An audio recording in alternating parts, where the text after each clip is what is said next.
الحمد لله نحمده ونستعينه ونستغفره ونؤمن به ونتوكل عليه ونعوذ بالله من شرور أنفسنا ومن سيئات أعمالنا من يهده الله فلا مضل له ومن يضلله فلا هادي له ونشهد أن لا إله إلا الله وحده لا شريك له ونشهد أن سيدنا ومولانا محمدا عبده ورسوله أما بعد فأعوذ بالله من الشيطان الرجيم بسم الله الرحمن الرحيم هذا كتاب أنزلناه مبارك فاتبعوه واتقوا لعلكم ترحمون. قال عمر بن الخطاب رضي الله تعالى عنه أما إن نبيكم صلى الله عليه وسلم قد قال إن الله يرفع بهذا الكتاب أقواما ويدع به آخرين أو كما قال عليه الصلاة والسلام. محترم بزرگوں اور بھائیوں، آج کی یہ مجلس اللہ تعالیٰ کے عظیم الشان کلام کی نسبت سے بڑی مبارک مجلس ہے، بہت مختصر مجلس ہے. ہم یہ نیت کر کے بیٹھے کہ اس مجلس سے ہم کچھ لے کر جائیں، اپنی زندگی کے اندر کچھ انقلاب پیدا کریں. اگر ہماری یہ نیت ہے، ہمارا یہ ارادہ ہے، تو انشاءاللہ یہ ارادہ پورا بھی ہوگا. ہماری زندگی کے اندر انقلاب اور تبدیلی پیدا ہوگی اور یہ مجلس انشاءاللہ 100% کامیاب ہوگی. یہ قرآن کریم اللہ کی بڑی عظیم الشان کتاب ہے. جیسا کہ ہمارے مفتی صاحب ابھی آپ کو بتا رہے تھے، جو اس قرآن کریم سے جڑ جاتا ہے، وابستہ ہو جاتا ہے، اس کی اللہ کے یہاں بڑی عظمت ہو جاتی ہے. وہ عظیم بن جاتا ہے جو اس کلام کے ساتھ جڑ جاتا ہے. جتنا ہمارے دلوں کے اندر اللہ کے اس کلام کا ادب اور احترام ہوگا اور جتنا ہم اس کا حق ادا کریں گے، اتنا ہی اللہ تعالیٰ عزتوں اور بلندیوں سے نوازیں گے. یہ قرآن اللہ کی ایسی کتاب ہے کہ اگر کوئی کافر بھی اس کا ادب کرتا ہے تو وہ بھی اس کے ادب کی برکت سے محروم نہیں رہے گا. اس کو بھی اس کے ادب کی برکت پہنچتی ہے اور اس کا فائدہ پہنچتا ہے. لکھنؤ کے اندر ایک کاتب تھا، غیر مسلم. وہ کتابیں لکھا کرتا تھا، قرآن کی آیت بھی لکھنی پڑتی تھی، اللہ کا نام بھی لکھنا پڑتا تھا. تو وہ اللہ کے کلام کی اور اللہ کے نام کی عظمت کرتا تھا، ادب کرتا تھا، اور اس کا معمول یہ تھا کہ جس قلم سے وہ لکھا کرتا تھا اس قلم کو دھلواتا تھا اور وہ پانی جمع کر لیا کرتا تھا. جو دھون ہوتی ہے اس کو جمع کراتا تھا اور اس پانی کو نالی میں نہیں بہاتا تھا، بلکہ وہ پانی جب زیادہ مقدار میں اکٹھا ہو جاتا تو اس کو کنویں میں ڈلوا دیتا. یہ ایک ادب اور احترام تھا. اس کا کیا صلہ ملا؟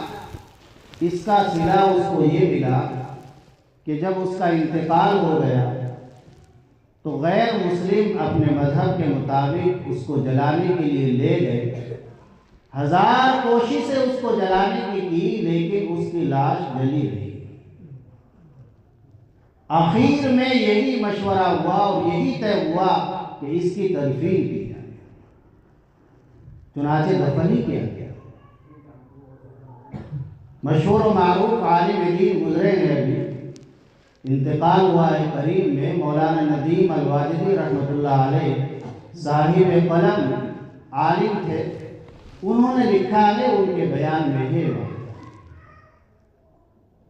تو ہم اللہ کے عظیم الشان کلام کی عظمت کریں گے، اس کا ادب احترام کریں گے، اس کا حق ادا کریں گے، تو اللہ تعالیٰ ایمان والوں کو کتنا نوازیں گے، اس کا کوئی اندازہ نہیں۔ ایک آیت شریفہ آپ کے سامنے پڑھی ہے، اس آیت شریفہ میں اللہ فرما رہے ہیں کہ یہ قرآن کریم، یہ کتاب ایسی ہے کہ جس کو برکت والی بنا کر نازل کیا ہے، اور اس کا پیغام پوری امت کے نام یہ ہے کہ سب اس کا اتباع کرو، اس کی پیروی کرو، اور اس کے مطابق اپنی زندگی بناؤ اور گزارو،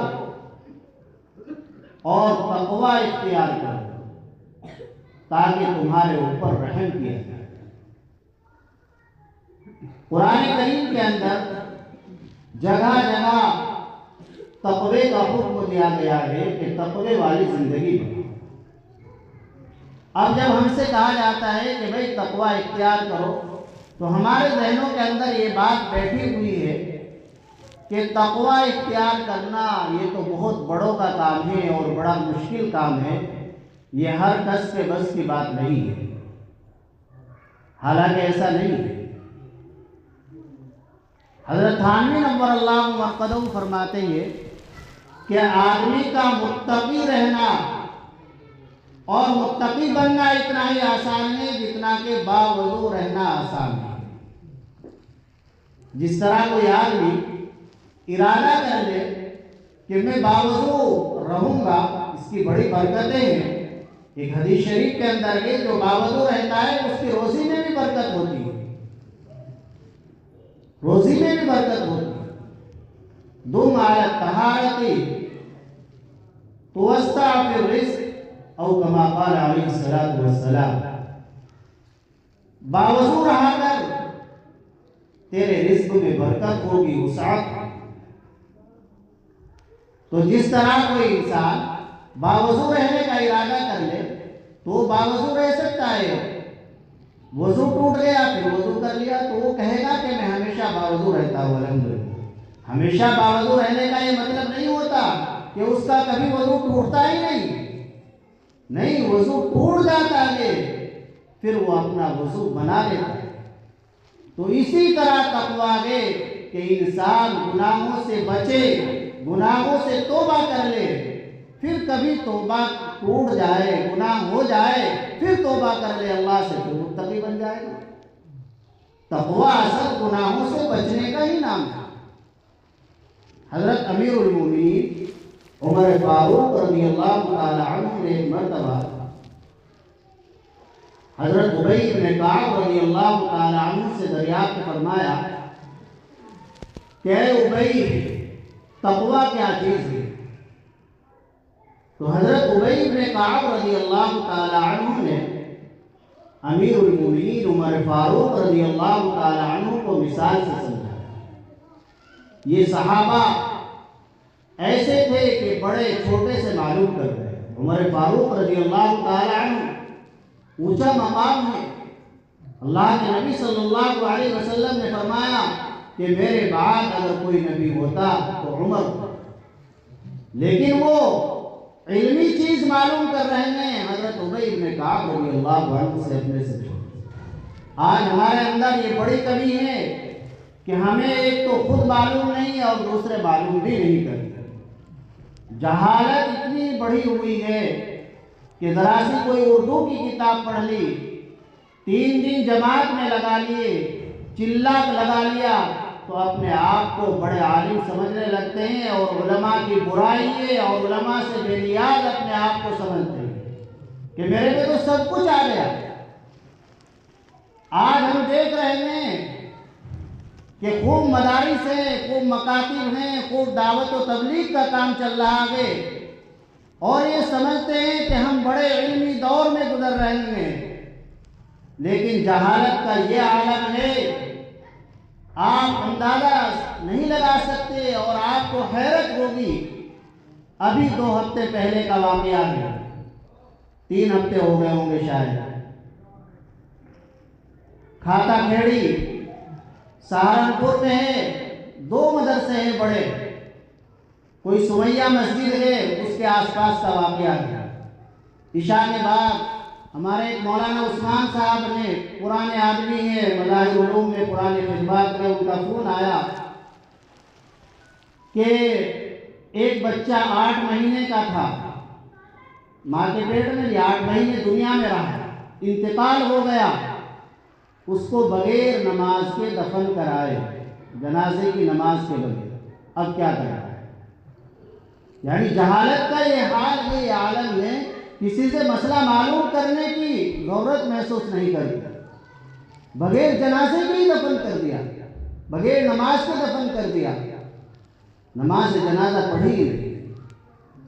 یہ ہمارے شہر کا حال ہے، سہارنپور کا، اور ایسے نہ جانے روز کیسے کیسے مسائل سامنے آتے ہیں، طلاقیں دے رہے ہیں، اللہ کا ڈر، اللہ کا خوف نہیں ہے دل میں، پھر گھوم جاتے ہیں، علی یاد نہیں، 1 دی 2 دی، علی غصے میں دی ہے۔ طلاق محبت میں تھوڑا ہی دی جاتی ہے، آج تک کبھی آپ نے سنا پیار میں کسی نے طلاق دی ہوگی؟ پھر طرح طرح کی تعویلیں، اور یہ سب اللہ کا قلب کے اندر خوف اور ڈر ہونا چاہیے۔ تو خیر یہ صحابہ معلوم کرتے تھے، اس سے ہمیں سبق لینا ہے کہ ہماری بستی کے اندر جو علماء ہیں، جید علماء ہیں، ہم ان سے جوڑ رکھیں، تعلق رکھیں، ان کے پاس تعویذ لینے نہ جائے، ان کے پاس اللہ کے رسول صلی اللہ علیہ وسلم کی سنتیں سیکھنے جائیں۔ تعویذ کے لیے نہ تعلق رکھے، اس لیے تعلق رکھے کہ یہ انبیاء کے وارث ہیں، ان سے ہمیں علم ملے گا، ان کے پاس بیٹھنا بھی ثواب ہے، ان کی زیارت کرنا بھی ثواب ہے، اور ان کے پاس سے ہمیں خیر ہی ملے گی، شر نہیں ملے گا۔ لیکن آج ہمارے اندر یہ بڑی کمی ہے کہ علماء سے جوڑ نہیں ہے۔ بس آج تو ہم نے کیا کر لیا، سب کچھ موبائل کو سمجھ لیا، کوئی مسئلہ پیش آیا گوگل پر بول رہے ہیں، چیٹ جی بی پر بول رہے ہیں، اور جو اس نے بتا دیا، نہ یہ دیکھنا کہ یہ کس مسلک کا مسئلہ ہے، یہ بتانے والا کس فرقے کا آدمی ہے، اسی پر عمل کر رہے ہیں اور اسی کو چلا رہے ہیں، آگے واٹس ایپ پر اور نہ جانے کہا تھا۔ یہ انتہائی غلط بات ہے۔ یہ موبائل اس زمانے میں ایک بڑا فتنہ ہے، بہت بڑا فتنہ۔ اس کی حقیقت کیا ہے؟ ابھی اس سے معلوم کیا گیا، یہ چیٹ جی بی ہے، اسے سمجھتے ہیں کہ سب کچھ جانتا ہے، علامت الدہر ہے، تو اس سے معلوم کیا ایک سوال ایسے ہی مذاق میں کہ ذرا یہ بتائیے کہ اگر کبھی ایسا ہو جائے کہ عید الفطر اور عید الاضحیٰ، عید اور بقرعید دونوں ایک ہی دن میں آ جائے، تو پہلے کون سی نماز پڑھی جائے گی، عید کی یا بقرعید کی؟ ایسا ہو سکتا ہے عید اور بقرعید دونوں ایک ہی دن میں آ جائیں؟ تو جناب کا جواب آتا ہے کہ ایسا کبھی کبھی ہوتا ہے، اگر کبھی ایسا ہو جائے تو پہلے عید کی نماز پڑھ لیں، پھر بقرعید کی نماز پڑھیں۔ بتائیے، یہ ہے جواب۔ آپ کو علم تو ملے گا، ان علماء سے ملے گا، ان کی بڑی قربانیاں ہیں، بڑی محنتیں ہیں، اتنے بڑے اداروں میں، مظاہر علوم میں اور ریڑھی میں ویسے ہی نہیں پہنچ جاتا آدمی۔ کتنے گاؤں ہیں، کیا سب گاؤں کے وہاں پڑھا رہے ہیں؟ کسی گاؤں کا ایک آدھ نمائندہ انتہائی محنت، مشقت، مجاہدے کرتے ہوئے پہنچتا ہے، لیکن ہم محروم رہتے ہیں ان سے استفادہ کرنے سے۔ یہ بڑی محرومی کی بات ہے۔ جب وہ چلے جاتے ہیں پھر بعد میں گاتے پھرتے ہیں جی بڑے اچھے آدمی تھے اور بڑے یہ تھے، لیکن اصل تو ان سے زندگی میں فائدہ ہوتا ہے۔ تو خیر میں عرض کر رہا تھا کہ حضرت عمر فاروق رضی اللہ عنہ نے معلوم کیا کہ یہ تقویٰ کیا چیز ہے، تو حضرت ابی بن کعب رضی اللہ عنہ نے فرمایا کہ امیر المومنین، آپ کا گزر کانٹوں والے راستے سے ہوتا ہے تو آپ کیسے گزرتے ہیں؟ فرمایا کہ میں اپنے بدن کو بھی اور اپنے کپڑوں کو بھی کانٹوں سے بچا کر گزرتا ہوں۔ فرمایا بس یہی تقویٰ ہے کہ جب گناہ کی چیز سامنے آئے تو اس سے بچ کر نکل جائے۔ کوئی غیر محرم سامنے ہے، آنکھیں بند کر لیں، آنکھوں کو گھما لے۔ حضرت مفتی محمود صاحب گنگوئی رحمۃ اللہ علیہ سے کسی نے معلوم کیا کہ جی بد نظری سے کیسے بچے، بد نظری بہت ہو جاتی ہے۔ فرمایا کہ اللہ نے آنکھوں پر 2 کواڑ لگائے ہیں، ان کو بند کر دو۔ اللہ کے ڈر اور اللہ کے خوف کی وجہ سے اپنی نگاہ کو گھما دو۔ جب انسان گناہ سے اللہ کے ڈر کی وجہ سے بچتا ہے تو اللہ دل کے اندر ایسی لذت، ایسی حلاوت اور ایسا مزہ نصیب فرماتے ہیں جو دنیا کی کسی چیز میں نہیں ملتا ہے۔ اس کو بیان کرنے کے لیے الفاظ نہیں ہوتے۔ تو قرآن کا پیغام یہی ہے کہ تقویٰ اختیار، اور تقویٰ یہ بہت بڑی چیز ہے، گناہوں سے۔ ایک صحابی ہیں حضرت معاذ بن جبل رضی اللہ تعالی عنہ، جلیل القدر صحابی ہیں، عاشق رسول ہیں۔ نبی پاک صلی اللہ علیہ وسلم کی مجلس میں حاضر ہوتے تو نبی پاک صلی اللہ علیہ وسلم کی خاص توجہ ان پر ہوتی۔ اللہ کے نبی صلی اللہ علیہ وسلم ایک مرتبہ ان کو یمن کے لیے روانہ فرمانے کے لیے مدینہ منورہ سے باہر تشریف لائے، اس طرح کہ ان کو اونٹ پر بٹھا رکھا ہے اور خود آقا صلی اللہ علیہ وسلم پیدل چل رہے ہیں۔ یہ ہے تعلیم آقا کی، یہ ہے اخلاق، یہ ہے طریقہ کہ بڑوں کو چھوٹوں کے ساتھ کیسے رہنا ہے۔ اللہ نے بڑا بنایا ہے تو بڑے کو اپنا بڑا پن باقی رکھنے کے لیے چھوٹوں کے ساتھ اچھا معاملہ، اچھا برتاؤ کرنا پڑتا ہے۔ یہ نہیں کہ ہر وقت وہ یہی سوچے کہ میری پوجا پاٹ کی جائے، نہیں۔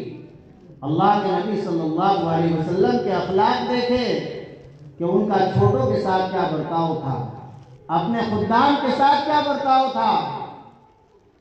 آج تو ہم اگر کوئی خادم ہے، نوکر ہے، اس کو حقیر ذلیل جانور جیسا سمجھتے ہیں۔ یہ آقا کی تعلیم نہیں ہے،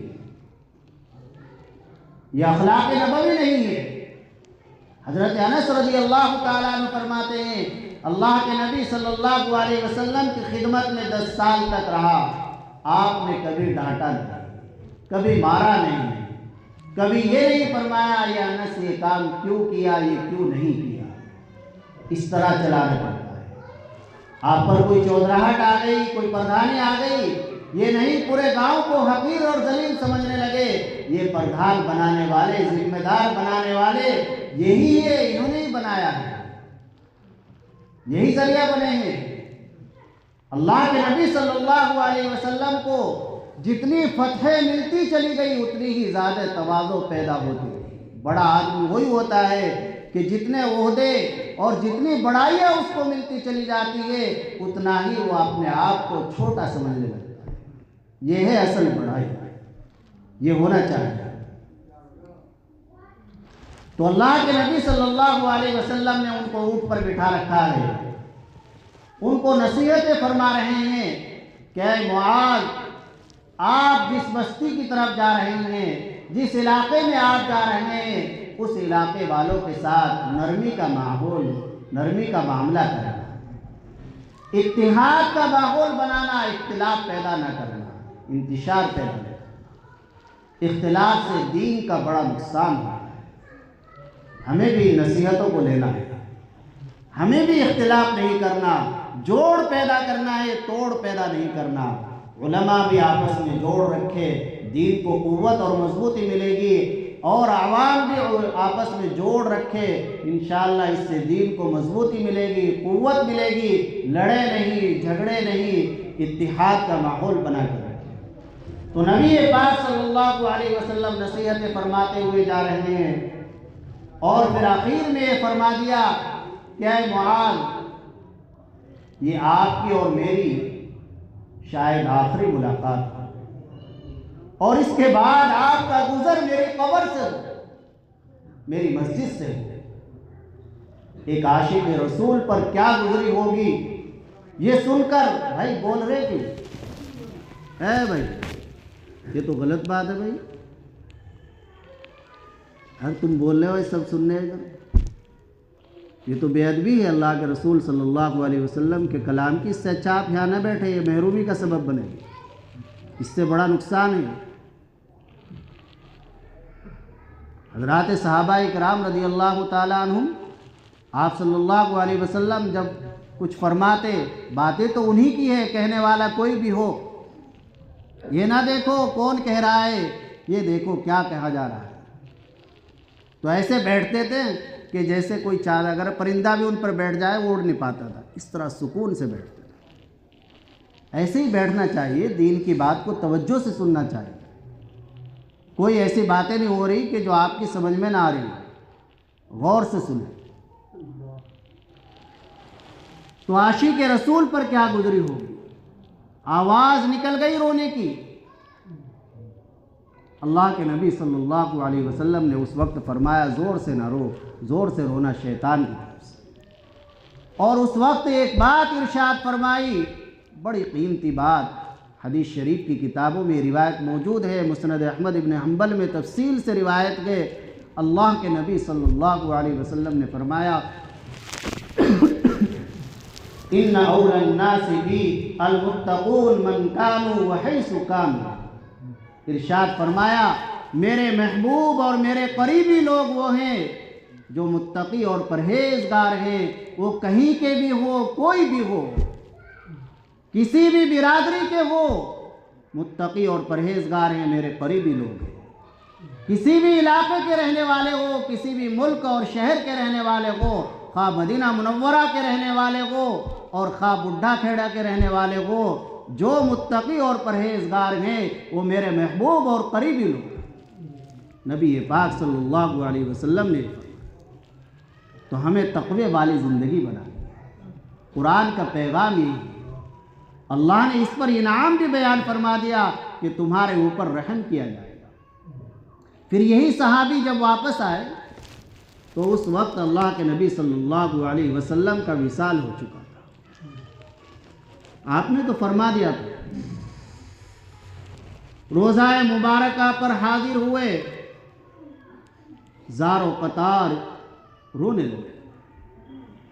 اتنی گریہ زاری کی کیفیت ہوئی کہ کھڑے نہیں رہ پائے، بیٹھ گئے. امیر المومنین حضرت عمر فاروق رضی اللہ تعالی عنہ تشریف لائے، ان کو سنبھالا، فرمایا کہ ہم سب کو صدمہ ہے، غم ہے، آپ اپنے آپ کو سنبھالے، صبر کرے. حضرت معاذ بن جبل رضی اللہ تعالی عنہ نے اس وقت فرمایا کہ اس وقت مجھے زیادہ رلانے والی اللہ کے نبی صلی اللہ علیہ وسلم کی 3 نصیحتیں ہیں جن کو میں یاد کر کے رو رہا ہوں.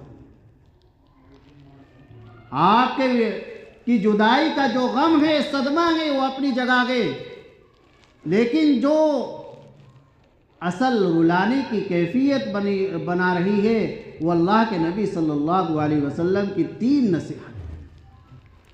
کیا ہے وہ؟ فرمایا کہ نبی پاک صلی اللہ علیہ وسلم نے فرمایا تھا ان یسیر الریاء شرک. نبی پاک صلی اللہ علیہ وسلم نے فرمایا تھا کہ معمولی سی ریاکاری بھی شرک ہے. تو مجھے ڈر لگ رہا ہے، خوف پیدا ہو رہا ہے کہ ہم شرک میں مبتلا نہ ہو جائے، ریاکار نہ بن جائے. آج ہم اپنا حال دیکھ لیں، ہماری ریاکاری کا کیا عالم ہے. اولاً تو نیک کام کی طرف رغبت نہیں ہے، قدم نہیں اٹھتا ہے. اگر کرتے ہیں تو پہلے تصویر بنواتے ہیں، سوشل میڈیا پر اسے خوب وائرل کیا جاتا ہے. 1000-2000 کی کسی کی امداد کر دی، کسی کو راشن کا پیکٹ دے دیا، رمضان المبارک اب آ رہا ہے تو اس کو خوب گروپ بنا کر سوشل میڈیا پر وائرل کرتے ہیں. کیا یہ ریاکاری نہیں ہے؟ آج ماحول ہی بن گیا. اللہ کا شکر ہے یہاں تو خیر نظر نہیں آ رہا ہے. جلسے ہوتے ہیں، چھوٹے بڑے ہوں جلسے، جتنے بھی آدمی ہیں ان میں سے آدھے سے زیادہ ویڈیو بنانے والے ہوتے ہیں، بس یہ کر رہے ہیں. یہاں تو نہیں ہے. مجھے خوشی ہے اس بات کی، ان علماء کی برکت ہے، ماشاءاللہ. اصل تو دین کی بات کو سننا چاہیے، کوئی زیادہ ہی یاد رکھنے کے لیے کرنا ہے اس کی ریکارڈنگ کر لو، یا اللہ کے گھر میں بیٹھ کر خوب تصویریں اور خوب موبائل اس کی طرف توجہ نہ رکھو، اس سے اثر نہیں ہوگا، اس کو چھوڑ دو۔ یہ اس وقت کا ایک بڑا فکر ہے، تو ریاکار نہیں بننا، جو بھی کام کرنا ہے اللہ کے لیے کرنا ہے، چھوٹا ہو بڑا ہو، دنیا کا ہو آخرت کا ہو، بس یہ کہ میرا اللہ راضی ہو جائے۔ جس ذات کو دکھانے کے لیے کر رہے ہیں اس کے لیے نہ ریکارڈنگ کی ضرورت، اس کے لیے نہ ویڈیو کی ضرورت، اس کے لیے نہ اخبار کی ضرورت، کسی چیز کی ضرورت نہیں، اس کو جانتے۔ اللہ فرما دیں گے قیامت کے دن جو دکھلاوے کے لیے کام کرتا ہے کہ جا جس کو دکھانے کے لیے کیا تھا اسی سے جا کے بدلہ لے۔ آپ نے بارہا حدیث شریف سنی، حضرت ابو ہریرہ رضی اللہ تعالی عنہ اس حدیث شریف کو بیان کرتے ہوئے بہت روتے تھے کہ قیامت کے دن ایک عالم کو جہنم میں اوندھے ملک گھسیٹ کر ڈالا جائے گا، ایک سخی کو ڈالا جائے گا، ایک مجاہد کو ڈالا جائے گا۔ عالم کہے گا یا اللہ میں نے تو تیرا قرآن پڑھایا، لوگوں کو سکھایا۔ اللہ فرمائیں گے یہ تو نے سب واہ واہ کمانے کے لیے کیا تھا، وہ واہ واہ ہو چکی، تو نے خود عمل اس کے مطابق نہیں کیا، تو اسے جہنم میں گھسیٹ کر ڈال دیا جائے گا۔ اللہ تو بے نیاز ہیں، اللہ الصمد، اللہ کو کسی کی ضرورت نہیں ہے، سب کو اللہ کی ضرورت ہے۔ اللہ کسی کے محتاج نہیں، سب اللہ کے محتاج ہیں۔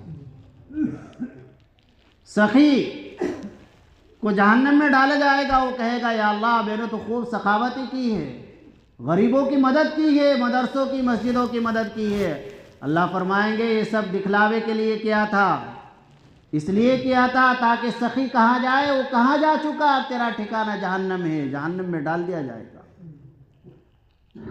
مجاہد کہے گا یا اللہ میں نے تو تیرے راستے میں اپنی جان قربان کر دی، خون بہا دیا۔ اللہ فرمائیں گے تو نے اس لیے کیا تھا کہ بہادر کہا جا سکے، وہ کہا جا چکا، اب تیرا ٹھکانہ جہنم ہے۔ تو بہت اخلاص کی ضرورت ہے۔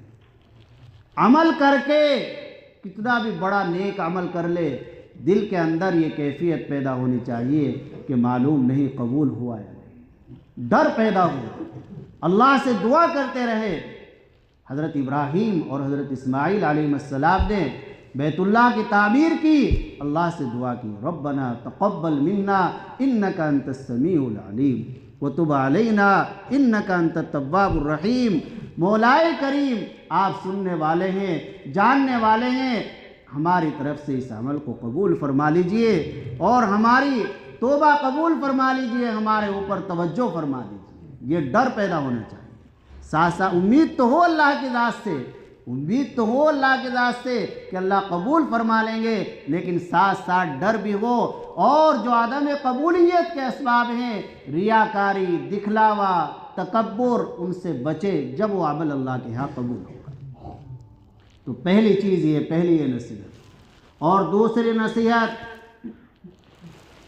کہ اللہ کے نبی صلی اللہ علیہ وسلم نے فرمایا ان من عاد اللہ ولیا فقد بارز اللہ بالمحاربہ، کہ جو اللہ کے کسی ولی سے عداوت و دشمنی رکھتا ہے، جو اللہ کے کسی ولی کی برائی کرتا ہے، جو علماء سے بغض رکھتا ہے، نفرت رکھتا ہے اور ان کے خلاف اپنی زبان چلاتا ہے، وہ اللہ سے جنگ کر رہا ہے۔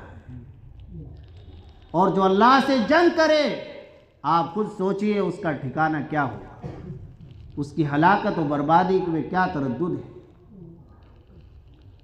یاد رکھیے حضرات علماء نے، اکابر نے اپنے بڑے طویل تجربات کی روشنی میں فرمایا ہے، اور آپ خود بھی دیکھ سکتے ہیں اور دیکھا ہوگا کہ جو علماء سے جوڑ رکھتے ہیں، تعلق رکھتے ہیں، محبت رکھتے ہیں، اللہ تعالیٰ ان کی نسلوں کے اندر علماء، حفاظ، قراء اور دیندار لوگ پیدا فرماتے ہیں۔